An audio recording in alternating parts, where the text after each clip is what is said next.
Saudi আরব শহরে প্রচুর বৃষ্টি, কিচ্ছু করার নাই। 16 ঘন্টা 17 ঘন্টা করে ডিউটি রানিং আমাকে। রাত্রের 2টা বাজে গেছি ক্যাম্পে, আমার এই যে সকাল 9টা বাজে কুত্তার মতো গাড়ি টানতেছে। ওনাদের ডিউটি, প্রচুর বৃষ্টি, কিচ্ছু করার নাই। রাস্তাঘাট গাড়ির অবস্থা, বৃষ্টি কিছু দেখা গেছে না।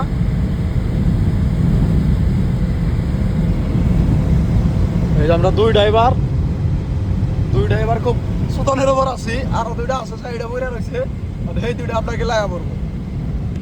প্রচুর কাজ, সৌদি আরবে প্রচুর বৃষ্টি, বন্যা পরিবেশ। আজকে একটা সপ্তাহ ধরে আমাদের খাওয়ার সময় নয়।